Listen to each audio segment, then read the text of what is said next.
साथ fundamental expert हमारे आज जुड़ गए हैं जो कि बाजार के आने वाले हफ्ते को लेकर राय रखेंगे और साथ ही आज का जो सत्र है वो किस तरह से बंद हो सकता है इसको भी लेकर उनसे हम समझाइश लेंगे। राघवेंद्र केडिया मेरे साथ जुड़ गए हैं, फाउंडर प्रॉस्पेरिटी एडवाइजर्स से। राघवेंद्र जी, स्वागत है आपका कॉर्पोरेट कनेक्शन में। और बाजार में हम देख रहे हैं जो सीरीज की शुरुआत हुई है नई सीरीज की, वो अच्छे नोट पे होती हुई दिखाई दे रही है और जिस तरह से हम उम्मीद लगाए बैठे थे उसके बिल्कुल विपरीत यहाँ पर बाजार जो है अपनी चाल दिखा रहा है। अब ये बताएं बाजार में कितना दम है? अब जो है अर्निंग्स का सीजन का आगाज हो चुका है और अगले हफ्ते हम सब जानते भी हैं कि अहम मॉनेटरी पॉलिसी भी है।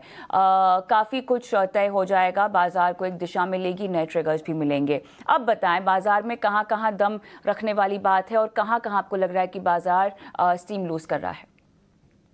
Good afternoon Kavita ji, good afternoon इटिना स्वदेश का टीम। हमें लगता है ओवरऑल जो पिछले 5-6 दिनों से मार्केट में करेक्शन था और आज एक थोड़ा सा बाउंस आया है, तो ये एक सिलसिला चलता रहेगा। जो सीसॉ मूवमेंट कहते हैं वो मार्केट में चलती रहेगी और एक टाइम करेक्शन मार्केट लेगा। कोई बड़ा मूव अपसाइड या बड़ा मूव डाउनसाइड नहीं लगता है और मार्केट एक रेंज बाउंड में निफ्टी रहेगा, जो हमें लगता है 19,300 ऑन द डाउन साइड और 20,000 ऑन द अपसाइड। इस रेंज में मार्केट रहेगा। अभी निफ्टी है 19,660, जो कि एग्जैक्टली ब्रॉडली उस रेंज के बीच में है। तो एक रेंज बाउंड मूवमेंट मार्केट में रहेगी, एक करेक्शन मार्केट में रहेगा। कुछ ट्रिगर्स पॉजिटिव रहेंगे, कुछ नेगेटिव रहेंगे। अर्निंग सीजन ओवरऑल मिक्स्ड रहेगा। ऐसे एक्सपेक्टेशंस के साथ एक स्लो एंड स्टेडी मार्केट चलता रहेगा। मार्केट में जो आपने कहा स्ट्रेंथ वाले सेक्टर्स, हमें लगता है यहाँ से आईटी सॉफ्टवेयर स्टॉक्स रहेंगे और पावर स्टॉक में अभी भी हमें लगता है काफी दमखम जूस अपसाइड है। तो ये दो सेक्टर्स हमें लगता है आउट परफॉर्म करेंगे मार्केट में आने वाले कुछ हफ्तों में। बैंक निफ्टी को लेकर कौन कौन से आपके लेवल्स हैं आपके मुताबिक जो कि अहम रह सकते हैं? फिलहाल लगभग 300 अंकों की तेजी दिखाई दे रही है, लेकिन अब बताएं यहाँ पर अगर किसी को दाव लगाना है तो लेवल्स को लेकर क्या डायरेक्शन आप दे पाएंगे? निफ्टी में स्पेसिफिकली एक 19,250 19,300 का एक बहुत स्ट्रॉन्ग सपोर्ट है। काफी चार्ट्स उसको इंडिकेट करते हैं और उस लेवल को अभी तक निफ्टी ने फंडामेंटली भी रिस्पेक्ट किया है। वैल्यूएशन वाइज 19,200 आते से ही मार्केट थोड़ा सा चीप रहेगा, तो एक एंट्री लेवल बाइंग लेवल वो रख सकते हैं 19,250 का। और तो बाय ऑन डिप्स मार्केट है इस लेवल पर और ऑन द अपसाइड 20,000 होते से 19,900 होते से थोड़ा प्रॉफिट बुकिंग कर सकते हैं। सो ये दो लेवल्स डाउनसाइड और अपसाइड के रहेंगे जहां पर एंट्री और एग्जिट कर सकते हैं ओवरऑल। बट अगर किसी को लॉन्ग टर्म इन्वेस्टमेंट करना है तो ये लेवल करंट लेवल्स भी अच्छे हैं। चुनिंदा स्टॉक में अभी भी काफी अपसाइड पोटेंशियल है। ब्रॉडली मार्केट में बुलिश अंडर करंट रहेगा। बैंक निफ्टी को लेकर राघवेंद्र, आपको मेरी आवाज आ रही है? हाँ। बैंक निफ्टी को लेकर क्या लेवल्स? बैंक निफ्टी को लेकर हमें लगता है यहाँ से तकरीबन 4 to 5% अपसाइड रहेगी और ये मार्केट को आउट परफॉर्म करेगा। तो इसमें हमें लगता है 45,500 46,000 भी पॉसिबल है। एक मार्केट में बैंक निफ्टी में जो बड़ा करेक्शन आया था वो हो चुका है। एनबीएफसी स्टॉक्स और banking stocks specially PSU banks में जो आउट रिजल्ट्स आए थे, कमेंट्री आई थी, वो लगता है कि एक अर्निंग साइड से अभी भी जो प्राइस टू बुक वैल्यू है वो बहुत चीप है। तो बैंक निफ्टी यहाँ से आउट परफॉर्म करेगा और 46,000 also is possible in bank Nifty. बहुत फोकस में है और सबसे पहली बात होगी एमसीएक्स की। एमसीएक्स ने नए सॉफ्टवेयर लॉन्च की तारीख को फिलहाल टालने का फैसला किया है और एक्सचेंज ने सर्कुलर जारी करके इसकी जानकारी भी दे दी है। लेकिन चलिए इसकी बारीकियां समझते हैं। हमारे सहयोगी विश्वमोहन कुमार हमारे साथ जुड़ गए हैं। विश्वमोहन, बताएं यहाँ पर क्या जानकारी दी गई है एमसीएक्स की तरफ से और किस तरह से अब ये पूरा मामला जो है अनवील हो रहा है?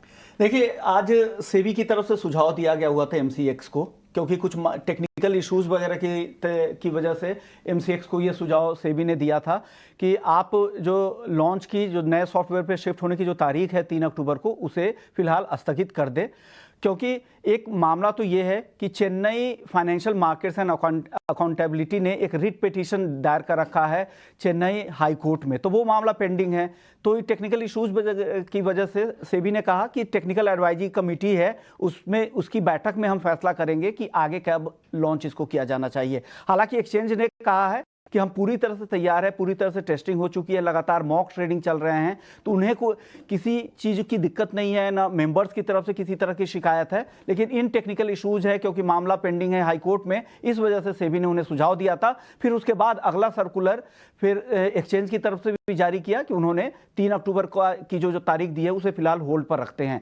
ले आज भी मॉक ट्रेडिंग चल रही है, शाम 5 बजे तक मॉक ट्रेडिंग है, फिर 2 अक्टूबर को भी मॉक ट्रेडिंग के लिए सर्कुलर जारी हुआ था, तो दिक्कत कोई नहीं है। लेकिन एमसीएक्स के पास सबसे बड़ी दिक्कत ये आ रही है कि उनके कॉस्ट लगातार बढ़ रहे हैं। 2014 के सितंबर में 63 मून्स के साथ उनका करार हुआ था, सितंबर 2022 तक के लिए। उस समय सालाना एएमसी उन्हें सॉफ्टवेयर के लिए जो सॉफ्टवेयर सर्विसेज जो 63 मूल दे रही थी, तो ये सालाना 60 करोड़ का एएमसी देते थे। लेकिन जब से एक्सटेंशन का दौर शुरू हुआ है, उनके चार्जेस काफ़ी ज़्यादा हो गए हैं। अक्टूबर से लेकर दिसंबर तक पिछले साल 2022 में 63 मून्स 60 करोड़ सिर्फ 3 महीने के चार्ज किए। इसके बाद 162 करोड़ उन्होंने जून तक किए, और जून से दिसंबर तक का जो एक्सटेंशन मिला है, क्योंकि बैकअप के तौर पर भी वो कुछ महीने और 63 मून्स के सॉफ्टवेयर को इस्तेमाल करना चाहते हैं, तो उसके लिए भी करीब करीब 250 करोड़ का इस्तेमाल हुआ है। तो करीब 472 करोड़ एक्सटेंशन में ही इनका खर्च हो गया, जो इनके मार्जिन पर, प्रॉफिट पर काफ़ी असर कर रहा है। और यही वजह है कि जैसे जैसे डिले होगी उससे दबाव मिलेगा। अगर एक बार लॉन्च हो गया तो टीसीएस एक बड़ा प्लेयर है, चीज़ें स्मूथ चलेगी, प्लेटफॉर्म तैयार है, तो उनके कॉस्टिंग बेहतर हो जाएंगे, मार्जिन की स्थिति सुधरेगी, प्रॉफिट बेहतर होंगे। तो ये चीज़ है जिस वजह से नए ट्रेडिंग सॉफ्टवेयर लॉन्च का इंतजार पूरा मार्केट कर रहा है, और बाजार में भी क्लैरिटी आ जाएगी कि किस तरह से लॉन्च करना है। नए सॉफ्टवेयर में कोई दिक्कत तो नहीं हो रही है, जो क्लाइंट्स हैं, मेंबर्स हैं, उनके लिए शुरुआती किस तरह की दिक्कत होगी। तो इस वजह से जो एक अनसर्टेनिटी के जो बादल है वो हट जाएंगे, और उसका फायदा फिर एक्सचेंज को भी मिलेगा। देखते हैं, हालांकि अगले हफ्ते ये बैठक है टेक्निकल एडवाइजरी कमेटी की, उस बैठक में क्या कुछ निकल कर आता है। बिल्कुल इंतजार रहेगा कि क्लैरिटी किस तरह से निकल कर आती है। चलिए, धन्यवाद विशु मोहन आपका। लेकिन जल्दी से राघवेंद्र केडिया से भी इस खबर का एक टेक ले लेती हूँ मैं। राघवेंद्र, तो क्लैरिटी का इंतजार है, अगले हफ्ते तक कहा जा रहा है कि हो सकता है कि तस्वीर जो है साफ हो जाए। बताइए, आप कैसे देखते हैं इसको? जो कहते हैं the darkest hour is before the dawn, sunrise के पहले सबसे ज्यादा अंधेरा होता है, वो इस स्टेज में अभी एमसीएक्स चल रहा है।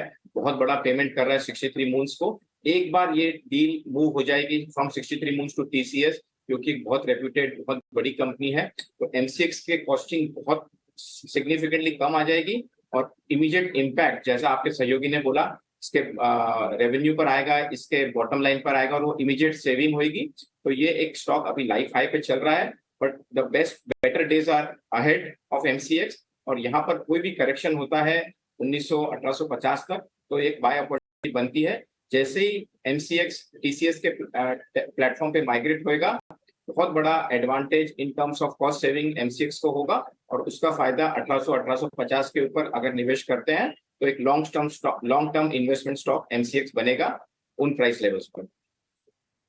एमसीएक्स पर आपका ये व्यू है। लेकिन इस वक्त एक बड़ी खबर भी आ रही है, दर्शकों को बताते हैं, और राघवेंद्र आपसे भी हम इसका टेक लेंगे, जो कि हिंदुस्तान जिंक के हवाले से आ रही है। और रिस्ट्रक्चरिंग की समीक्षा के लिए कंपनी के गठन को जो है वो मंजूरी यहाँ पर दी गई है, और डायरेक्टर्स की एक कमेटी जो है इसके लिए बनाई भी गई है। और साथ ही ये भी कहा जा रहा है कि जो डायरेक्टर्स की कमेटी बनाई गई है उसके लिए बाहरी एडवाइजरी की नियुक्ति होगी, जहाँ तक रिस्ट्रक्चरिंग की समीक्षा की बात है। और इसके अलावा सिल्वर और रिसाइकलिंग कारोबार की भी रिस्ट्रक्चरिंग की योजना है, और शेयर होल्डर्स के लिए वैल्यू अनलॉकिंग के लिए रिस्ट्रक्चरिंग पर यहाँ पर विचार किया गया है, जो कि बहुत बड़ा एक मकसद है।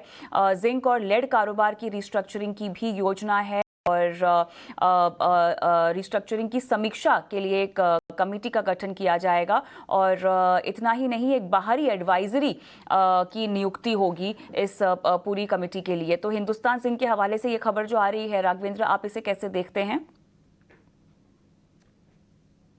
मुझे लगता है इसमें दो बड़े प्रमोटर्स जो हैं, एक तो Vedanta group led by mister Anil Agarwal, और एक गवर्नमेंट ऑफ इंडिया। तो इन दोनों में के पास काफी कैश रिच ग्रुप्स हैं, और ये एक बहुत बड़ा अपसाइड ट्रिगर रहेगा। कोई भी रिस्ट्रक्चरिंग जो होती है, इसके काफी डिवर्सिफाइड बिजनेसेस है। सिल्वर माइनिंग में ब्रॉडली कंपनी का मोनोपोली है, और अगर रिसाइकलिंग बिजनेस में भी कंपनी कुछ रिस्ट्रक्चरिंग करती है तो एक पॉजिटिव ट्रिगर्स रहेगा। और जैसा जो आपके सोर्सेज से इंडिकेट हो रहा है, जो रिस्ट्रक्चरिंग कमेटी है उसमें इंडिपेंडेंट आउटसाइड कंसल्टेंट्स भी रहेंगे, तो ये एक पॉजिटिव कैटलिस्ट रहेगा। कंपनी में एक जो ओवरहैंग था या अनसर्टेनिटी थी, वैल्यू अनलॉकिंग जो जिसे कहते हैं, वो इन डेज अहेड हो सकती है। तो ये स्टॉक, क्योंकि इसमें दो बड़े प्रमोटर्स हैं और एक वैल्यू अनलॉकिंग होगी, सम ऑफ द पार्ट्स वाइज जो अभी स्पिन ऑफ होंगे, वो एक पॉजिटिव ट्रिगर रहेगा। आने वाले कुछ हफ्तों में या महीनों में हिंदुस्तान जिंक आउट परफॉर्म करेगा और एक बहुत बड़ा अपसाइड भी पॉसिबल है। आप क्या वैल्यू और क्या लेवल्स देख रहे हैं? हमें लगता है इन लेवल से तकरीबन 30% अपसाइड पॉसिबल है। तो एक 425-430 का प्राइस भी बनता है इन द इमीडिएट टर्म। जो स्टॉक में थोड़ा सा हैंगओवर था वो एक पॉप आएगा, और 30% अपसाइड एक 9 महीने 3 क्वार्टर के अवधि के लिए, ड्यूरेशन के लिए पॉसिबल है। 430 का टारगेट, 30 का टारगेट, लगभग 9 महीने का वक्त, अपसाइड लगभग 30% का यहाँ पर जताया जा रहा है हिंदुस्तान जिंक में। हम आगे बढ़ेंगे।